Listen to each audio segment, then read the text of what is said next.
minha alma a Deus suplica e não recebe, confiando.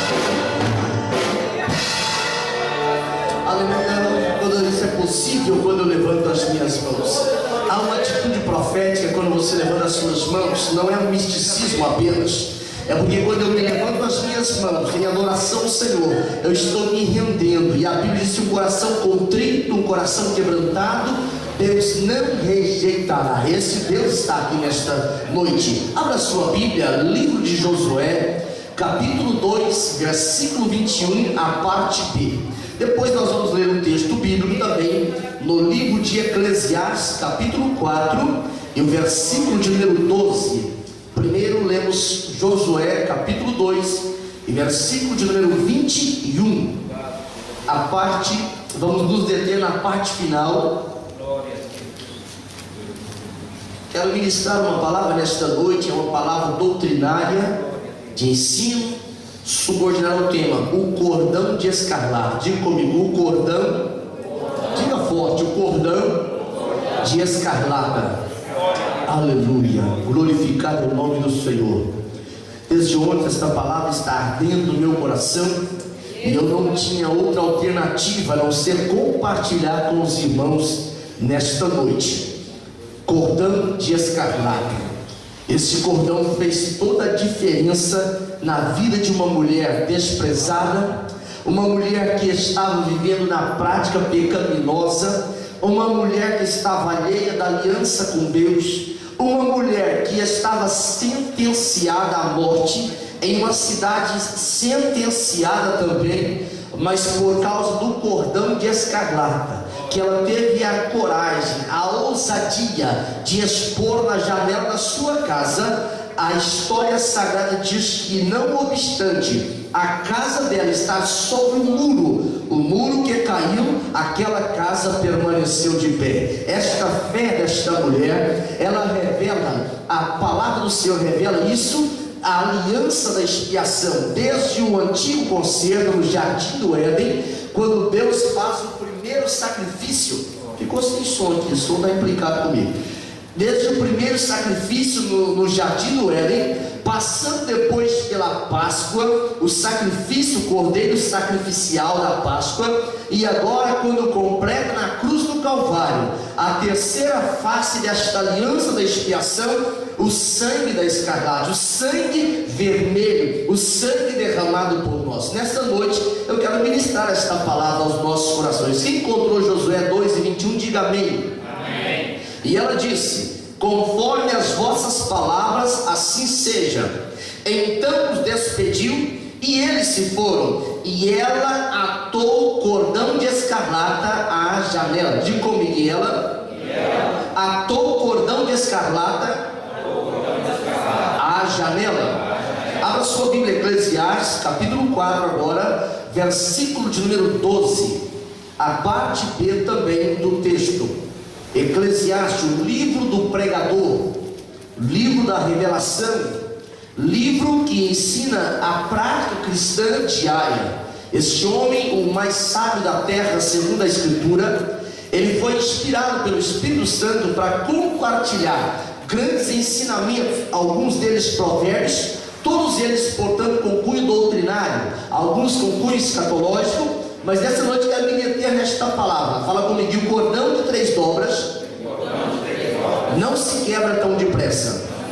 Aleluia. Assente, mantenha a sua Bíblia aberta. Vamos estar compartilhando esta palavra nesta noite. O cordão de escarlata. Nós sabemos que a escarlata, ou escarlate, depende da tradução da Bíblia, ela é uma cor pura. Essa cor pura baseado no ciclo cromático. Essa cor pura, ela é resultado, ela é extraída, é um vermelho mais do que aquele vermelho forte que nós conhecemos naturalmente. Essa cor, ela é extraída a partir de um inseto do sexo feminino, que quando ele é dissecado, no seu interior produz-se uma substância tão avermelhada, de um vermelho tão forte, que ele extrapola o rosto, ele extrapola a cor púrpura, e ele é chamado então de cor escarlata. Nós sabemos que a escarlata é uma cor que ela traz um contraste muito grande quando colocada com outras cores. O que é o ciclo cromático?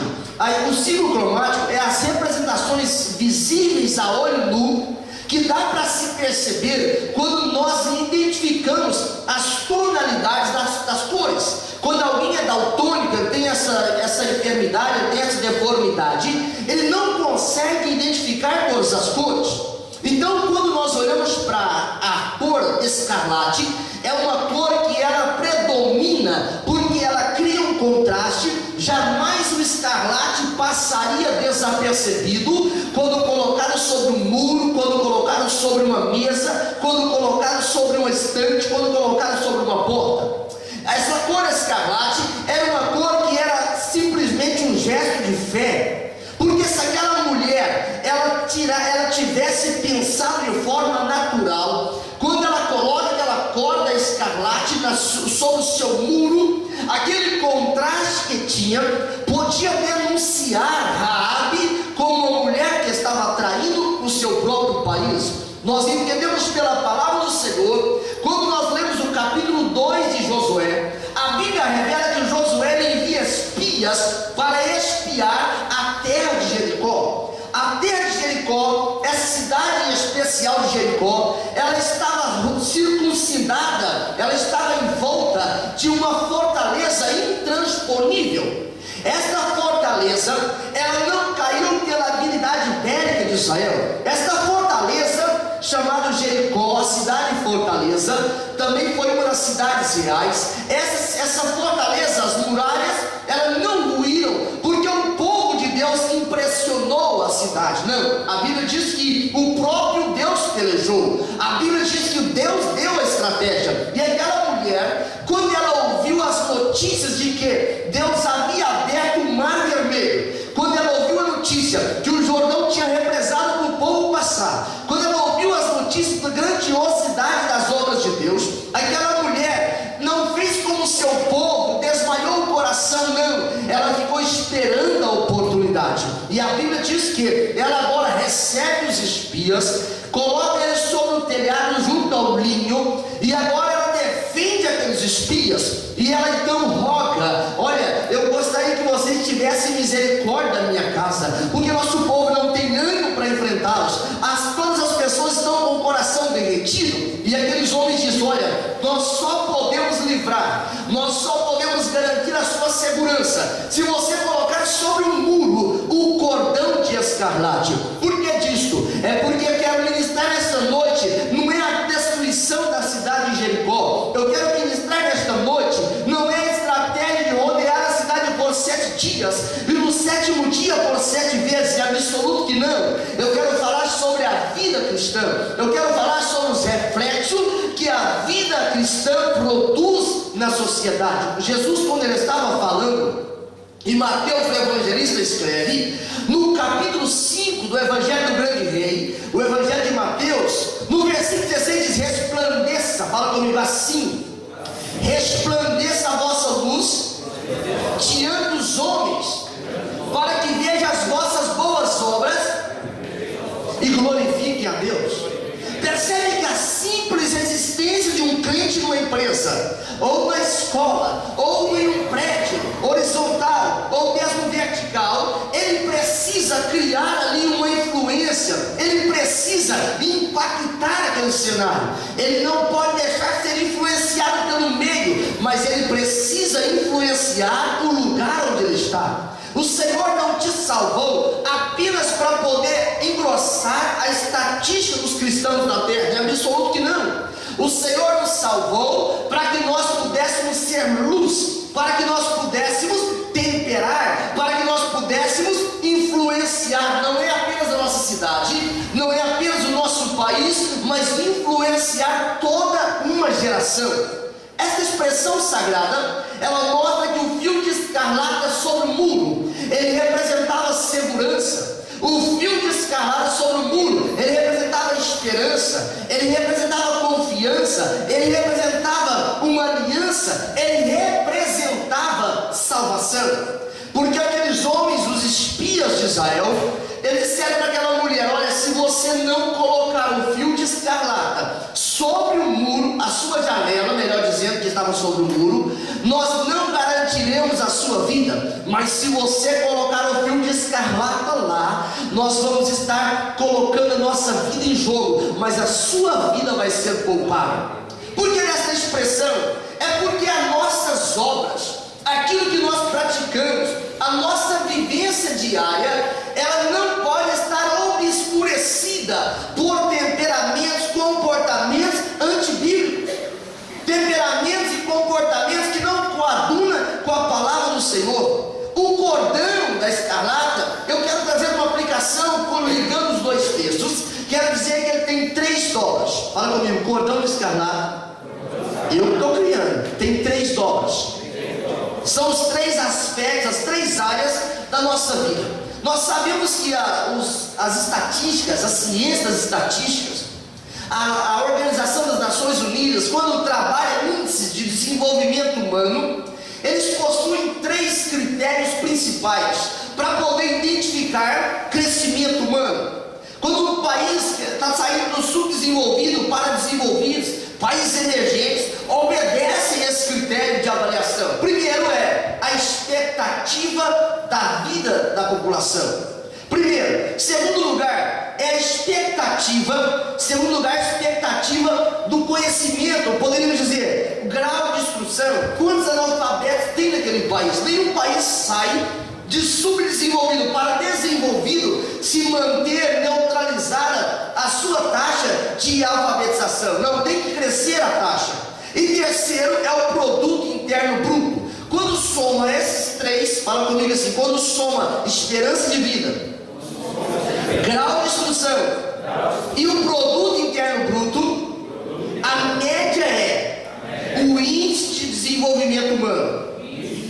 Mas eu não quero me deter na estatística nessa noite. Eu não quero me deter naquilo que é natural, porque a vida cristã, o índice não obedece à média. Fala comigo, na vida cristã, o índice de desenvolvimento não obedece à média. A conta chama plenitude.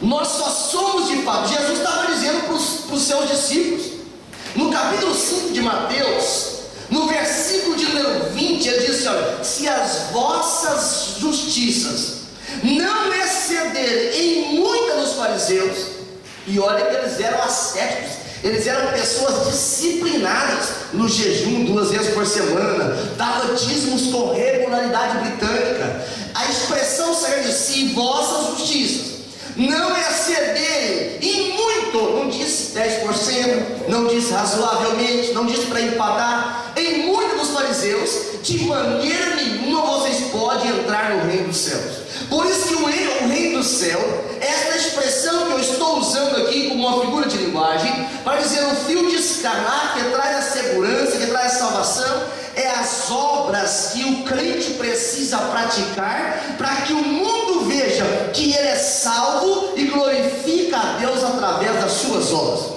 Isso é tão verdade que o apóstolo Paulo, quando ele estava falando à igreja de Éfeso, lá no capítulo 3, no versículo 14, 15, 16, 17, 18 e 19, ele começa a expressão sagrada com as seguintes expressões: por esta causa eu me coloco de joelhos diante do meu Deus e Pai, ou do Deus e Pai de nosso Senhor Jesus Cristo, para que sejais corroborados com poder, para poderes compreender com todos os santos qual seja a altura, largura, comprimento e profundidade do amor de Deus, que excede todo o entendimento, para que experimenteis qual seja viver cheio da plenitude de Deus. Conhecer o amor que excede o entendimento, para ser cheios da plenitude plenitude de Deus. Deus não vai conduzir ao céu, o Senhor não vai conduzir aos céus crentes que vivem a média cristã, em absoluto que não. O céu não é lugar para pessoas vazias, o céu não é lugar para pessoas mortas, o céu é lugar para quem vive a plenitude do Espírito Santo de Deus. Por isso que lá em Efésios, os autos do Novo Testamento, ele fala assim, ó, enchei-vos do Espírito. Ele não disse, molha o pezinho na água, não. Ele não disse, olha, dá um reflexo aí de poder, também não. A Bíblia diz, corroborado, quer dizer, recheio, envolto, dominado pelo poder, para que experimenteis, para poder ser cheio, para poder compreender o amor que excede o entendimento. Nenhuma pessoa consegue compreender o amor de Deus que excede o entendimento se ele não for cheio da plenitude de Cristo. Essa plenitude é tão tremenda na Bíblia que o próprio Jesus, quando ele fala, Paulo escreve isso aos Efésios, no capítulo 4, no versículo 11, versículo 12 e versículo 13. Ele diz, ele mesmo, diga comigo, ele mesmo, Jesus, deu uns para apóstolos, aleluia, para pastores, doutores, mestres, evangelistas, visando a edificação da igreja, o preparo para o serviço, para que todos nós pudéssemos crescer à estatura da plenitude de Cristo. O molde não é uma alegria de final de semana, não. O molde não é uma felicidade por uma bênção material, também não. O molde é a estatura de Cristo, e Cristo, ele diz, o Espírito do Senhor está sobre mim. Ele era cheio do Espírito Santo. O seu precursor João Batista, cheio do Espírito Santo desde o ventre. Por isso que o crente que quiser ter o fio de escarlate revelado na sua vida, alguém olhar e dizer, há um sangue no cordeiro aí, ele precisa ser cheio da plenitude de Cristo. Não pode ter áreas isoladas na nossa vida, não pode ter pontos obscuros na nossa vida. Fala comigo, todas as áreas da nossa vida precisa ser entregue por completo à plenitude de Cristo. O salmista Davi, ele aprendeu isso em alguns momentos a duras penas. Quando ele fala no Salmo 37, o versículo 5, o salmista diz assim: entrega o teu caminho ao Senhor, confia nele e ele tudo fará. Entregar, confiar e deixar ele fazer. Fala comigo, entregar, confiar e deixar ele fazer. João, quando tem as revelações do Apocalipse, João, o apóstolo, quando estava na ilha de Patmos, olha para mim nesta noite, ele estava preso por causa da palavra do Senhor. Lá no capítulo 1 de Apocalipse, no versículo 3, ele fala: bem-aventurado aquele que lê, fala comigo, aquele que lê, aquele que ouve e aquele que guarda as palavras dessa profecia. Ler, ouvir e guardar. Ler, ouvir e guardar. Está entendendo o segredo de Deus? As áreas da nossa vida precisam ser moldadas, não é por aquilo que as pessoas nos incentivam a ser ou a fazer. Quando as pessoas pegam um molde que ele queria ser, talvez ele tinha uma profissão que ele frustrou naquela profissão, e ele fala assim: ai, meu filho vai ser médico porque eu não consegui ser médico, e o filho não tem o menor jeito para ser médico. A revelação bíblica mostra que o molde não é aquilo que eu acho, o molde não é aquilo que eu deduzo, o molde é o que a palavra do Senhor revela. Entregar o caminho ao Senhor. Entregar o caminho ao Senhor significa andar onde Ele quer, fazer o que Ele quer, relacionar com quem Ele quer. Se Jesus não colocar nenhum inimigo, tá bom. E se Ele colocar no inimigo? E se Ele colocar no adversário? Não é porque Ele não te ama, não é porque Ele é mau, é porque Ele vai trabalhar a sua vida, a minha vida, a nossa vida, porque a igreja é um corpo. Ninguém cresce fora do corpo. Não tem como. Se tiver amputado o corpo, não tem irrigação, não tem vida, não passa nutrientes, a pessoa morre. É por essa razão que ninguém dá-se ao luxo, quando se trata da vida cristã, de conseguir ser salvo, se não relacionar com o corpo. E é tão fácil perder a relação com o corpo, é muito fácil. Tem vezes que uma própria tristeza, um acontecimento me faz criar uma redoma, me faz criar um bloqueio, mas nessa noite Deus vai quebrar o bloqueio. Nesta noite Deus vai jogar por terra a fortaleza. Raabe estava em cima do muro, a sua casa estava ali, o muro caiu, mas a casa ficou de pé, porque havia um fio de escarlata que saía da sua janela. Quando o povo viu, quando o exército viu, dizia: ali há salvação, ali há esperança. O mundo precisa ver quando eu caminho o fio de escarlata sobre a minha vida. O mundo precisa ver quando eu falo o fio de escarlata sobre a minha vida. A nossa vida pode não ter uma beleza estética, pode não ter, e até é bom que não tenha, porque no céu já dá um contraste mais glorioso, porque a Bíblia explica no livro de Filipenses, no capítulo 3, versículo de número 21, que nós vamos ter um corpo semelhante ao corpo de Jesus. Não é o corpo que Isaías profetizou no capítulo 53, nenhuma beleza vimos para o desejar. Não, esse corpo é glorificado, é um corpo que pode sentir o reflexo, o resultado da oração do apóstolo Paulo em Efésios capítulo 3, versículo 14. Ele orou para que nós pudéssemos compreender. Ninguém compreende o sentido da vida cristã porque alguém disse que deveria ser assim. Não, compreende através da palavra. Primeira área da nossa vida que nós precisamos entregar, todas elas têm que ser entregues. A primeira que eu me refiro, a primeira dobra do cordão de escarlate, é a área moral. Fala comigo, primeira área, a área moral. Paulo, quando ele está falando da igreja de Tessalônica, quando ele escreve a primeira carta à igreja de Tessalônica, no capítulo 5, 1 Tessalonicenses capítulo 5, no versículo 22, ele diz assim: olha, abstenha-se de toda a aparência do mal. O crente, ele tem uma certa facilidade em obedecer regras, é uma predisposição, mas isso é insuficiente.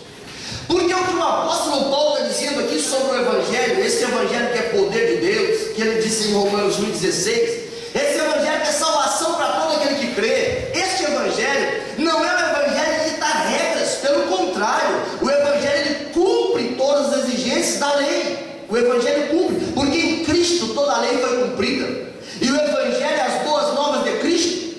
Quando Paulo fala em Tessalonicenses, na primeira carta, no capítulo 5, versículo de número 22, isso é o norte, é o espelho da nossa vida cristã. Abstenho de toda a aparência do mal. O crente é muito perceptível em entender isso, é muito fácil entender aquilo que pode e aquilo que não pode. Um determinado dia que eu fui assumir a direção de uma congregação, 24 anos depois que Deus tinha usado uma pessoa para profetizar que eu seria o pastor daquela congregação, naquela ocasião eu tinha 10 anos de idade, e Deus usou uma irmã para profetizar assim: olha, é esse menino que falou para mim assim: olha, meu servo, você vai pastorear essa congregação aqui. 24 anos depois, eu estava recebendo a chave daquela congregação. Essa expressão da palavra do Senhor mostra que a entrega, mostra que a renúncia, mostra que colocar a confiança no Senhor faz a nossa vida ter uma diferença. Nem que passa anos, nem que passa meses, nem que passa dias, mas a presença do Senhor está ali. Paulo ensina: abstenho de toda a aparência do mal. Como que nós compreendemos isso? Eu vou praticar isso. Dá a aparência do mal? Dá, então eu pratico. Eu não preciso que alguém me arbitrar para mim dizer: não faça isso, não faça aquilo outro. Eu preciso avaliar pela palavra, fugir de toda, não é de algumas, a aparência do mal. É por isso que o crente precisa ser vigilante. O apóstolo Pedro, ele fala na primeira carta, no capítulo 5, no versículo 8, diz: sede sóbrios e vigilantes, porque o diabo, vosso adversário, anda ao derredor, bramando como um leão, procurando alguém para tragar. O diabo nunca vai brincar de ser o nosso adversário, é absoluto que não. E uma das áreas que ele mais tenta contra a nossa vida é a área moral. O apóstolo diz: abstenho de toda a aparência do mal. Um dia uma irmã que não é minha esposa disse: pastor, pode dar uma boleia? Eu disse: não posso. Pastor, isso é muito mal. Não, não é muito mal. É que isso cria uma aparência do mal. Porque se alguém, uma pessoa, o crente não murmura, estou falando de pessoas ímpias. O ímpio via eu com uma mulher que não era minha esposa no carro, eu não ia pensar que eu estava evangelizando. Eu estou comprometendo a minha vida pessoal, estou comprometendo a vida pessoal, a moral de quem está comigo. É por isso que o crente precisa ser vigilante. Porque o apóstolo Paulo, ele não diz: é proibido, ele diz: foge, abstenha, não viva isso, abstenha de toda a aparência do mal. Se causa a aparência do mal, eu não posso praticar. Pastor, o que tem a ver? Vamos no cinema lá, é tudo maravilha. A aparência do mal. Você não tem vontade de glorificar a Deus lá. Você não tem vontade de se entregar ao Senhor lá. Eu nunca vi uma pessoa ser batizada pelo Espírito Santo assistindo filme no cinema. Não é que eu sou quadrado, não. É que isso cria uma aparência do mal. Glória a Deus, aleluia. A primeira área, dentro da área moral, é a área sentimental. O apóstolo Paulo, ele manda a palavra do Senhor nos seus escritos, né? Pedro também. Resistir o diabo e ele faz o quê? Ele foge. Mas quando se trata da prostituição, a palavra prostituição, em 1 Coríntios, no capítulo 6 e no versículo 18, é todo tipo de relação sexual ilícita. O que seria uma relação sexual ilícita? Aquilo que está fora do projeto de sexualidade de Deus para a humanidade. Lesbianismo, homossexualismo, sexo antes do casamento, tudo isso são coisas que o apóstolo Paulo diz: não enfrenta porque não consegue vencer, não tenta testar o limite porque vai partir o bote. Estou usando uma figura de linguagem aqui, mas ele diz: fuja da impureza, fuja da prostituição. E é interessante isso aqui, eu falo interessante no sentido de tragédia, é talvez apercebido, é uma área em que tem caído os grandes gigantes espirituais, a área sentimental. Porque quando não temos a vigilância nesta área, qualquer pessoa é presa fácil. Qualquer pessoa é presa fácil. E sabe qual é as áreas que o crente é mais vulnerável? É nas áreas que ele se acha mais forte, que ele se acha mais intocável. Quer um exemplo bíblico? Segundo livro de Samuel, no capítulo 11, a Bíblia fala de um homem segundo o coração de Deus. Esse homem era Davi. O homem segundo o coração de Deus. Vou dar aqui uma evidência bíblica de que as áreas que nós pensamos que somos mais fortes são as áreas que somos mais vulneráveis. Pedro era extremamente corajoso. Ele enfrentou toda uma tropa de pessoas de arma, pessoas armadas, de soldados. Ele sozinho foi lá, cortou a orelha do soldado, enfrentou. Mas Pedro falhou justamente na coragem, onde ele era mais forte. Abraão é o herói da fé, não é isso que a Bíblia diz? Capítulo 11 de Hebreus. Pela fé, Abraão saiu sem saber para onde ia. Mas Abraão, ele foi vencido justamente na área que ele era mais forte. Ele precipitou a promessa de Deus. Ele tentou ajudar Deus. Davi, um homem segundo o coração de Deus, um homem que diz para a alma cantar, um homem que diz que a confiança dele estava no Senhor. Mas diz a Bíblia Sagrada no segundo livro de Samuel, no capítulo 11, o povo saiu para a guerra. Davi estava confiando: eu confio nos meus soldados, eu confio nos meus obreiros, eu confio no meu povo, eu não preciso mais, eu já estou experiente, eu já passei por aí, eu agora quero desfrutar. O teu descanso não é aqui, o nosso descanso não é aqui. Aqui tem que estar fazendo como os jovens, os moços de Neemias, é a arma na mão e a ferramenta na outra. Não dá para falar: hoje é o dia da arma, hoje eu vou passar a espada para todo lado, hoje é o dia só da ferramenta. Não, senhor, não, senhora, hoje é o dia de sermos vigilantes, sermos sóbrios e vigilantes para o bem da vossa oração. Davi, ele olhou assim, acordou tarde, olhou no terraço e ele viu um banquete maligno que Satanás tinha preparado. Aquela mulher, ela sabia muito bem que o quintal da sua casa dava para um palácio, e qualquer pessoa poderia vê-la e e ela resolveu experimentar tomar banho nua no quintal da sua casa. Sabe o que aconteceu? Davi, quando ele olhou aquela mulher lá, os seus olhos agora, o canal, a fonte, a vidraça da alma, ele olhou assim, ele já fantasiou como seria conhecer aquela mulher.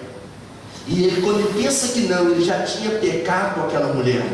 Só que ele disse: não, mas essa é uma área forte, essa é uma área que eu não posso, meu Deus do céu. Já pensou quando alguém souber que eu adulterei? Vai pegar mal para mim, mas eu sou o rei, todo mundo está para a guerra. Eu chego, dou um jeito aqui, o marido dela vem, eu engano aqui e dá tudo certo. Um abismo chama o quê? Outro abismo. Salmo 42, versículo 7. Mas não existe forma de vencer se não for através da confissão. Diz a Bíblia que Natan, o profeta, é um dos melhores pregadores que eu já vi, é Natan. Natan é um homem que tem uma retórica profunda, ele tem uma ilustração, usa figuras de linguagem com muita sabedoria.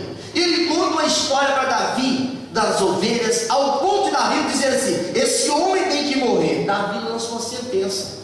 Sabe por quê? Porque era justamente a área onde ele tinha falido. Tirou o cordão de escarlate do muro, tirou o cordão de escarlate da janela. Apareceu Davi que dava jeito nas coisas. Mas a Bíblia diz que Natan, o profeta, disse: olha, Davi, você deu motivo para os inimigos do Senhor blasfemarem.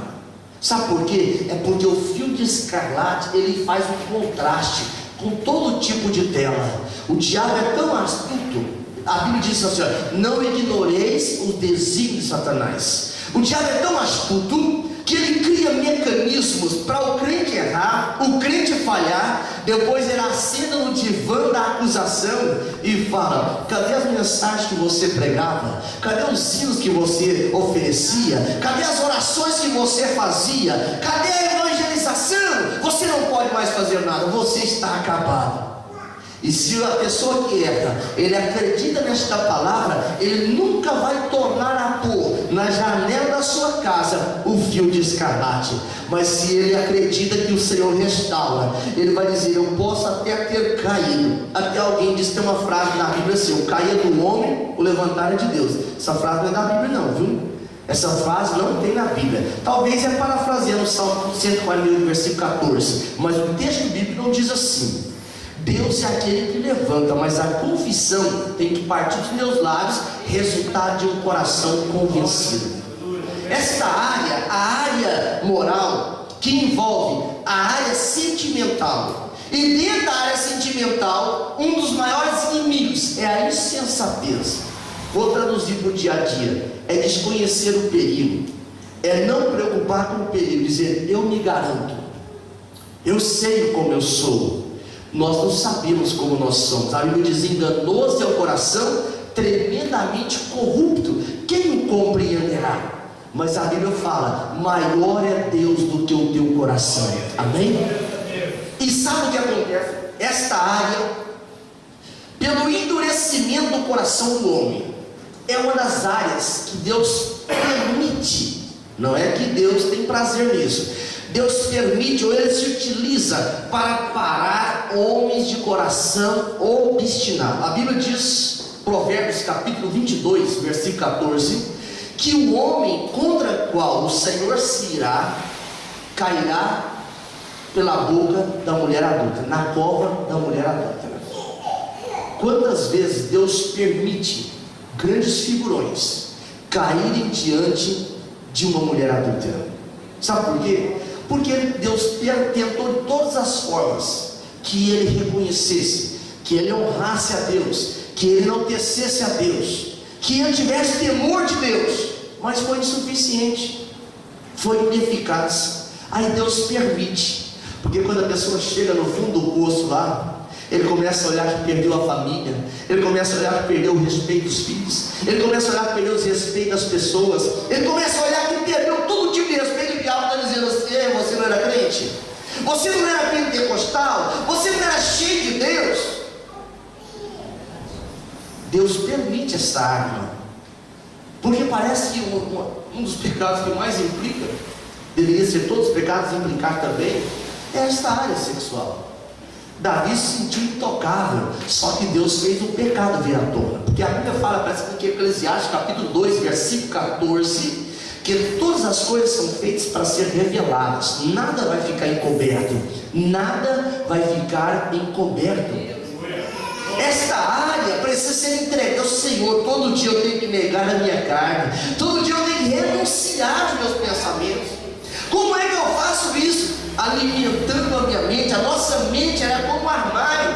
Aquilo que eu depositar aqui vai trazer resultados, vai trazer frutos. Se eu deposito coisas boas, se eu deposito coisas maravilhosas, coisas santas, vai produzir frutos de santificação, vai produzir frutos de justiça. Deus não suporta uma pessoa obstinada.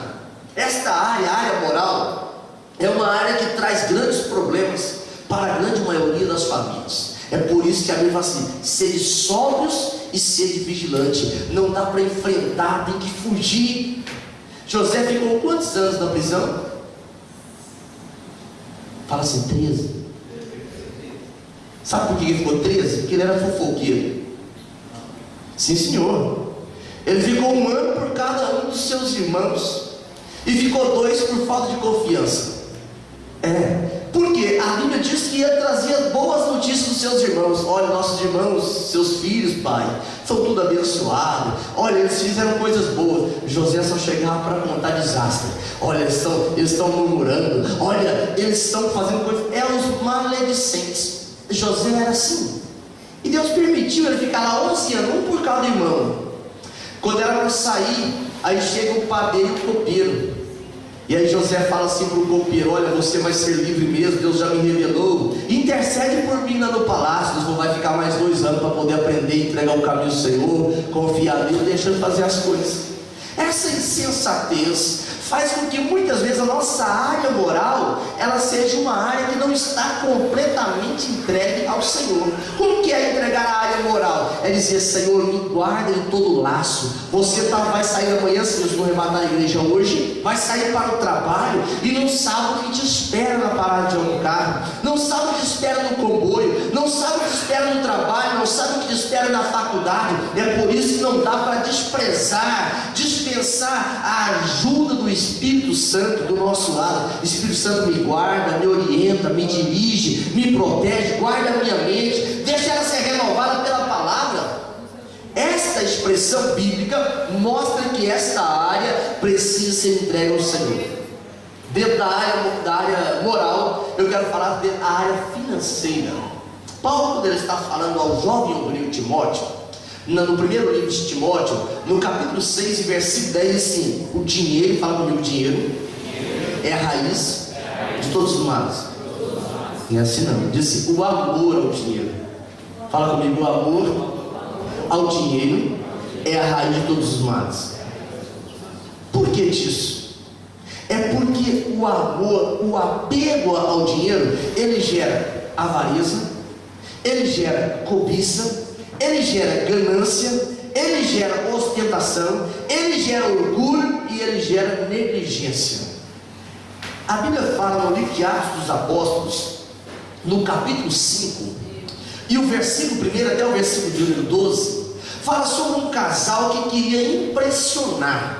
Um casal que queria impressionar a igreja. Irmão Ananias e irmã Safira. Aquele casal, eles queriam dar uma grande oferta. De fato deram uma grande oferta para a igreja. Só que eles queriam saber qual era o feedback que o povo daria, que a liderança da igreja daria para aquela oferta. Eles estavam misturando 2 venenos terríveis que o diabo tenta colocar no copo de água que a gente bebe: a hipocrisia e a cobiça. Eles venderam, negociaram entre eles para dizer o valor. Pedro não mandou eles venderem, ninguém mandou eles venderem, só que eles queriam pressionar, porque tinha um crente convertido lá, que todas as áreas da sua vida era entregue ao Senhor. O cordão de escarlate estava na sua vida de cima e embaixo, chamado de filho da consolação, Barnabé. Este homem agora, ele entregou, não foi só os bens materiais, ele entregou foi tudo, corpo, alma e espírito. Eles querem servir a Deus na plenitude. E isso criou um grande reboliço na igreja, virou testemunho, ele virou referência, ele implicou a história bíblica. E Ananias e Safira, carnais, queria apenas influenciar, queria manipular o apóstolo Pedro. Chega Ananias assim e entrega o bolo de dinheiro. Vendi por tanto aquela propriedade. Sabe como eu sou desapegado das coisas materiais?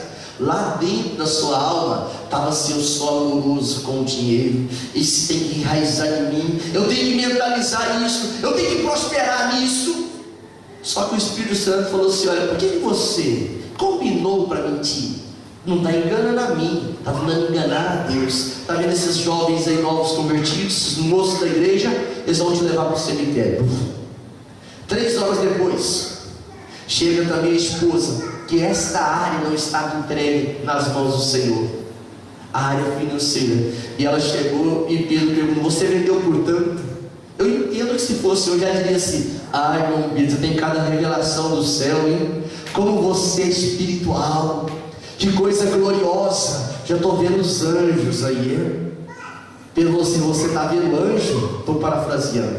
Você vai ver agora os pés dos que vão te levar para o cemitério. Seu marido já está lá. Pesa sobre vocês uma condenação, porque ninguém consegue enganar o Espírito Santo de Deus.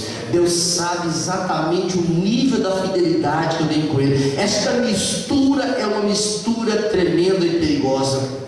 O povo de Deus, quando eles começaram a desviar, isso é regra, começaram a desviar da presença do Senhor, uma das primeiras coisas que eles eram infiéis eram em dízimos e eram em ofertas. Tinha levita que tinha que ir embora para casa, porque não dava para cuidar mais do santuário. Fechava-se a porta do santuário. Imagine como era doloroso para o sacerdote fechar a porta e dizer assim: quando será que Deus vai levantar um outro rei, um outro profeta, um outro povo para poder voltar à adoração mais uma vez? Por causa da negligência. E aquilo levava o pecado de mistura, o pecado de idolatria, o pecado de obstinação, todo tipo de pecado. É porque um abismo necessariamente ele chama outro abismo. Essa cobiça, ela tem feito muitos homens desviarem da fé. Eu não disse desviar das igrejas, eu disse desviarem da fé.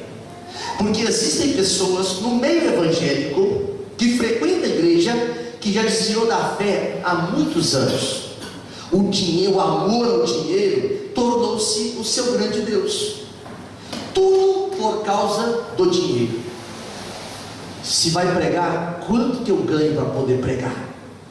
Se vai para a obra missionária, quanto é que a igreja está disposta a investir em mim? Amor ao dinheiro. Áreas na vida da gente que ainda não estão entregues completamente no Senhor. Porque Paulo disse: eu me gastarei, nem vou economizar, e me deixarei gastar pelas vossas almas, pelas vossas vidas. Então a Bíblia ensina que essa cobiça fez homens e mulheres desviar-se do Senhor. Quando o João escreve na sua terceira epístola, terceira carta, no capítulo de número 1, só tem um capítulo, e o versículo 9, ele diz que Diótrefes, que era um dos líderes da igreja, ele era tão ambicioso, ao ponto de não deixar nem pessoas se relacionar com as pessoas que estavam próximo dele. Mas a mesma Bíblia diz no versículo 12 que tinha um homem chamado Demétrio. Demétrio congregava no mesmo lugar, mas Demétrio era uma pessoa que o João diz a própria verdade dá testemunho dele. No meio oriental antigo, alguns mercadores que eram desonestos, eles compravam vasos a preços de promoção, bem barato mesmo, vasos que já eram para jogar fora, e eles tentavam lá com a cera colar os vasos, e alguém olhava o vaso para comprar e dizia: que vaso bonito, que coisa fabulosa, eu quero este vaso. E quando chegava em casa que ia utilizar o vaso, quando metia coisa quente lá dentro, vazava tudo.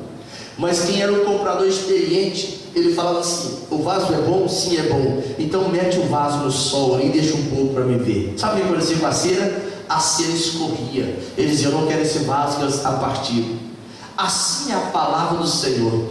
As nossas obras aquilo que eu pratico não é para impressionar as pessoas, porque isso não faz a menor diferença. Precisa ser passado pelo crivo da palavra do Senhor, porque a Bíblia diz que nós devemos trabalhar não é pela comida que perece, mas sim para a comida que subsiste para a vida eterna. Qual a motivação que eu faço a obra do Senhor? Qual a motivação que nós estamos adorando o Senhor nesta noite? E a Bíblia diz que nesse povo também tinha um irmão chamado Gaio, na terceira epístola de João, versículo 3, que este homem, ele tinha bom testemunho até das pessoas de fora que ele andava na verdade. E esta área da nossa vida, a área moral, é a área vidraça da vida do cristão, ou seja, é a área onde a menor mancha é logo percebida, a menor trincadura logo é percebida. O escritor aos Hebreus, ele explica no capítulo 12 e no versículo 1, fala comigo: nós porém, que estamos rodeados de uma tão grande nuvem de testemunha, deixamos o embaraço, o pecado que tão de perto nos rodeia, e corramos com perseverança, com paciência, na tua versão, a carreira que nos está proposta, olhando para o que as pessoas fazem, não vim fazer igual, olhando para, fala assim, Jesus, o autor e consumador da nossa fé. Não é para olhar para a estrutura física, não é para olhar para a estrutura pessoal, é para olhar para Jesus, porque tem que deixar todo o embaraço. Eu gostaria que você olhasse para você nesta oportunidade agora e dissesse assim para o Espírito Santo: Senhor, remove todo embaraço ou qualquer embaraço que há na minha vida que impede pessoas serem alcançadas pela palavra. Essa área, a área moral, ela precisa ser entregue por completo ao Senhor. Eu posso fazer milhões de coisas para o reino do Senhor, se essa área moral não for entregue ao Senhor, Deus não estiver dominando esta área da minha vida, tudo é estragado em apenas um momento, porque na área moral está implicada a área sentimental e a área financeira. Jesus, o Senhor, quando usou o profeta Ageu, ele diz: vocês trabalham muito, mas não tem prosperidade.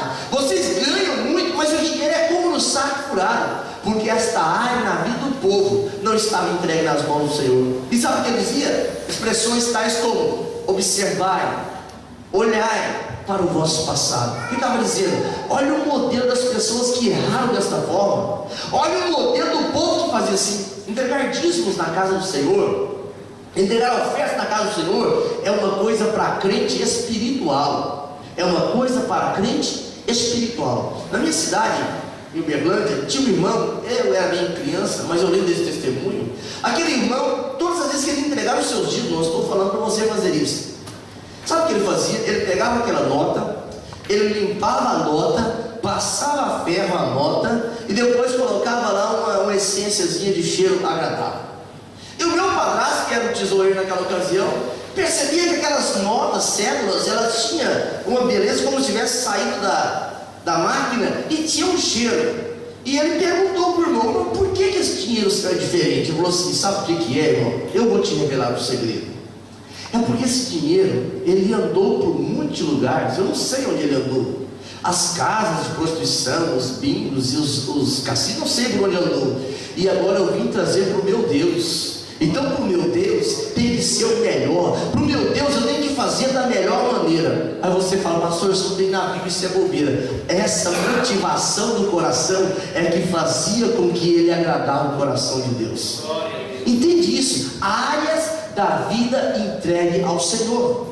Essas áreas da nossa vida não dá para ter remendo. O apóstolo Paulo, ele fala para o mesmo irmão Timóteo, no capítulo 3, versículo 7, Timóteo, ele diz: convém, fala comigo, convém, que também tenha testemunhos que estão de fora, para que não caia em afronta e no laço do diabo. A expressão convém na Bíblia Revista Atualizada diz assim: é necessário.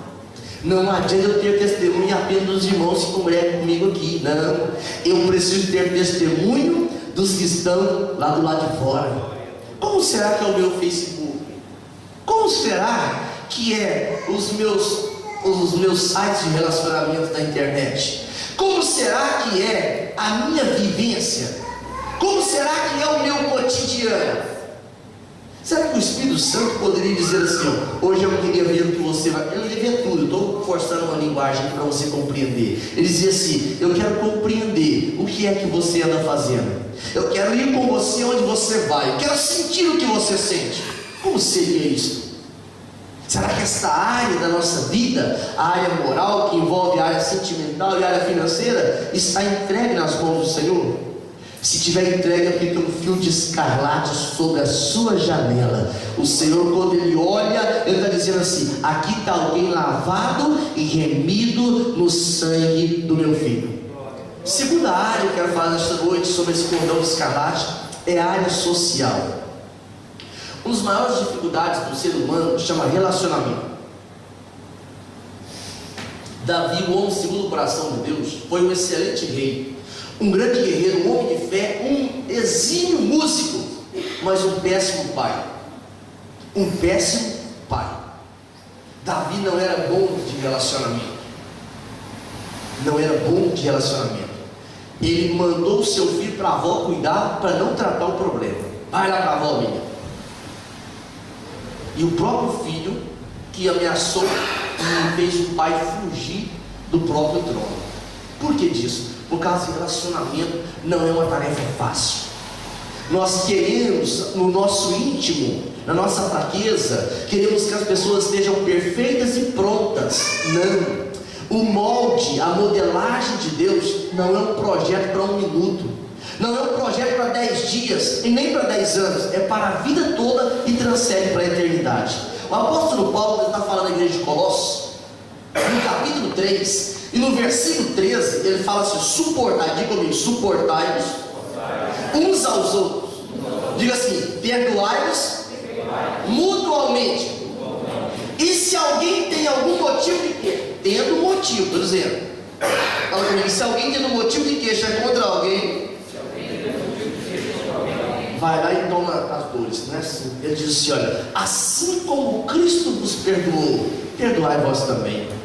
Perdoar não é opção da vida cristã. Perdoar é exigência. Se eu quero que o fio de escarlate esteja sobre a janela da minha casa, eu preciso entender o valor de perdoar. Mesmo que haja motivo, não tem opção de não perdoar. Pastor, mas eu nunca vou sentir. É preciso compreender a motivação. Qual que é a motivação? Paulo diz, assim como o Senhor perdoou, perdoai vós também. Ele é o modelo perfeito. Se eu perguntasse aqui, quem gostaria de parecer com Cristo? Levante a mão, só para mim saber, quem gostaria de parecer com Cristo? 95%, que bênção. Paulo diz assim, 1 Coríntios capítulo 11, versículo 1, sede os meus imitadores como eu sou de Cristo. Se Cristo perdoou, o que eu tenho que fazer? Perdoar. Pastor, eu não estou sentindo, não vai sentir nunca. Perdoar não é sentimento, perdoar é atitude. Esta área social tem que ser entregue nas mãos do Senhor. Pastor, eu faltei no culto porque o senhor sabe, é o meu amigo me chamou. Sabe o que a Bíblia fala sobre isso? 1 Coríntios capítulo 15, versículo 33. A tradução mais gostosa desse texto é a tradução brasileira. As más companhias corrompem os bons costumes. A Bíblia fala que o homem que tem a vida cristã saudável, salvo de número 1, bem-aventurado o homem que não anda no caminho dos ímpios e nem se assenta na roda de quem? Não é esclarecedores não, escarnecedores. Antes tem o seu prazer na lei do Senhor e nela medida no ano novo. É assim? Dia e noite. Dia e noite. Acordou? Bíblia. Vai almoçar? A Bíblia. Vai para o comboio? A Bíblia. Vai dormir? A Bíblia. Pastor, falar nisso, televisão está minha Bíblia, hein? Aleluia. Eu sei que isso não acontece aqui. É só nos lugares que nós já viemos. Áreas da nossa vida que precisam ser entregues ao Senhor. Por que eu digo que a área social é um grande desafio? porque é preciso entender o valor da longanimidade. Se eu perguntasse assim, quantos de nós gostávamos que Deus tivesse paciência conosco, fosse longânimo conosco, nós levantaríamos as duas mãos e os dois pés. Senhor, tem misericórdia de mim. Quem já orou assim, tem misericórdia de mim? Sabe, eu estou pedindo, Senhor, seja longânimo comigo. Na hora que eu errar, Senhor, me perdoa. Na hora que eu não consigo animar, me ajuda. Na hora que eu estou falhando, me ajuda a corrigir. Nós gostamos que Deus seja longânimo conosco, mas a Bíblia ensina que nós temos que ser longânimo. É bom ser valente, mas ser longânimo é melhor. É bom ser corajoso, mas ser longânimo é melhor. Quando o sábio Salomão está escrevendo os provérbios, no capítulo 16, versículo 32, ele diz: o longânimo é melhor que o corajoso, o longânimo é melhor que o valente, e aquele que governa o seu espírito é melhor do que aquele que toma uma cidade. Relacionamentos, a área social, é preciso compreender o preço do perdão. Perdão exige um preço.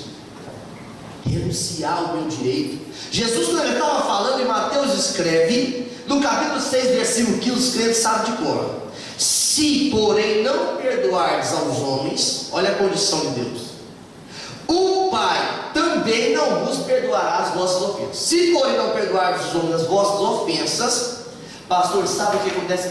Eu sou meio sanguíneo, o meu temperamento, o meu sangue é na flor da pele. Ele sabe como que é, o Adão quer ressuscitar. Coloca tudo isso na cruz, coloca isso tudo debaixo do Calvário, passa debaixo da sombra da cruz. Sabe por quê? Porque se nós não perdoarmos os homens as nossas ofensas, que eles nos ofendem, Deus também não nos perdoará. E se Deus não me perdoar, eu não consigo entrar no céu. Pastor, eu perdoo, mas eu não quero nem saber mais, nunca mais quero ver. Então vou parafrasear para você carta de João, a primeira carta, no capítulo 4, versículo de número 20. João diz: se eu disser que eu amo a Deus e eu aborreço meu irmão, eu sou o quê? Fala assim, mentiroso. Fala assim, mentiroso. Se eu disser que eu amo a Deus e aborreço meu irmão, a expressão aborrecer, detestar, é perseguir com ódio, eu serei um mentiroso.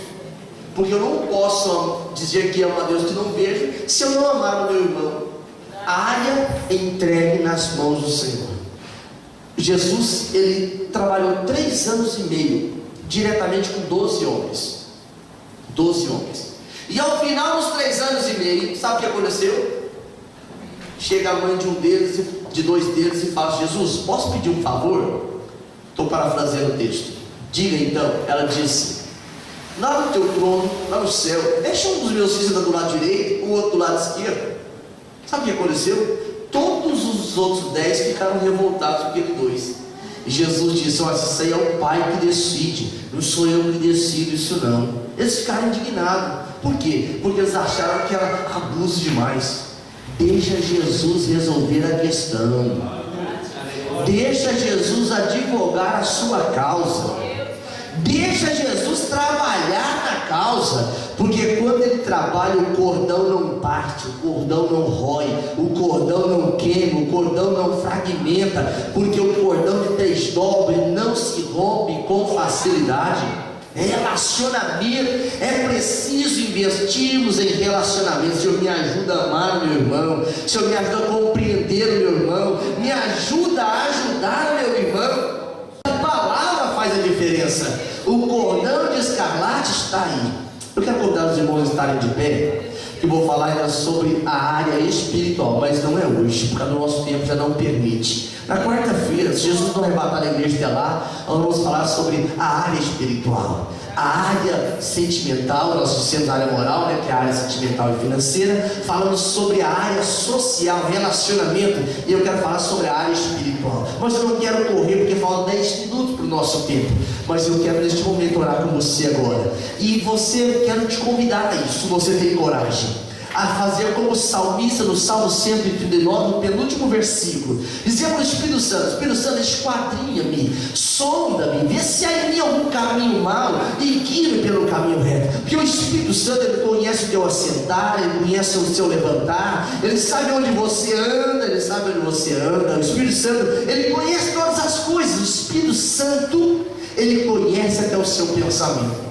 Mas o que é glorioso em tudo isso é que diante do Espírito Santo eu não preciso ser um ator, eu não preciso criar um teatro, eu tenho que chegar e falar: Espírito Santo, satura a minha vida, molda a minha vida, transforma a minha vida, renova a minha vida, limpa a minha vida, porque o Espírito Santo, ele pode fazer isso. O sangue tem que descer, tem que ser vertido sobre a nossa vida, porque esse sangue perdoa o pecado, esse sangue blinda contra as influências de Satanás. A tua vida, a minha vida precisa estar coberta com o sangue de Jesus. Paulo, quando ele fala na primeira carta aos Coríntios, já fechei a Bíblia, não vou pregar mais, eu vou falar só mais essa referência. Na primeira carta aos Coríntios, no capítulo 10, versículo 13, ele fala: quem está de pé, cuida aqui. Não cai, versículo 12, no 13 ele diz: não vem tentação que não seja humana, mas junto com a tentação Deus dá o quê? Deus dá o escape. Deus tem escape para a tua vida, Deus tem escape para a minha vida, mas eu preciso entregar a nossa vida ao Senhor. Deleita no Senhor, entrega o teu caminho ao Senhor, confia nele, porque ele vai fazer tudo pela sua vida. Deus tem o melhor para nós, Deus tem o melhor para nós. Pai Celestial, Deus de poder e de glória, Senhor, nesta noite começamos a administração desta palavra, Senhor, e o Senhor nos dando graça, autoridade, esse alimento, Pai, queremos completá-la no próximo culto de ensino, Senhor. Pai, por isso eu te peço, blinda a nossa vida, Senhor, porque não há homem forte, Senhor, não há mulher forte diante das investidas de Satanás. Por isso eu suplico, Senhor, esconde-nos no teu pavilhão, esconde-nos, Senhor, no esconderijo do Altíssimo, Senhor, para que o inimigo das nossas almas, Senhor, ele não tenha êxito, não ache guarida sobre nós. Ó Senhor da glória, que nós possamos estar vigilantes, que nós possamos estar sóbrios ao bem das nossas orações. Senhor amado, eu quero te pedir, Senhor, na vida de cada um, Senhor, não deixa de ser nenhum de nós refém da avareza ou da cobiça, mas que a nossa vida não apenas um recurso financeiro, a nossa vida, Senhor, seja entregue por completo ao Senhor. As nossas motivações, as nossas disposições, Senhor, que seja entregue ao Senhor, que possamos nos render de corpo, de alma, de espírito diante do Senhor. Pai, entregamos a nossa vida ao Senhor, Pai, em nome de Jesus, em nome de Jesus. 20 anos de casamento, né? 20 anos de casado. A irmã Glaucia está ganhando uma coroa a mais no céu. Isso pode subir aqui. Eu gostava que a igreja orasse por nós. Paulo, ele orou assim: olha, ore por mim para que me seja dado no abrir da minha boca a palavra. Então eu oro, a minha oração agora é que os irmãos orem por nós, para o Senhor nos abençoar de forma grande. Deus nos deu esse privilégio, completando 20 anos. É bodas de porcelana, não é? E é porcelana original. Glórias ao nome de Jesus. Então eu rogo a oração dos irmãos. Quero pedir nesse momento agora que os irmãos intercedam pelas nossas vidas. Deus já tem nos dado uma oportunidade muito grande na obra do Senhor, coisas maravilhosas. Passamos por muitas dificuldades, passamos por muitas vitórias e estamos caminhando firme até a vinda de Jesus. Então eu quero pedir aos irmãos que orem por nós, para o Senhor continuar nos guardando, nos mantendo íntegro, mantendo na presença dele, nos fortalecendo. Por isso eu quero pedir a ajuda dos irmãos na oração, amém? Ore forte, tenha as suas mãos para nós aqui e ore por nós neste momento.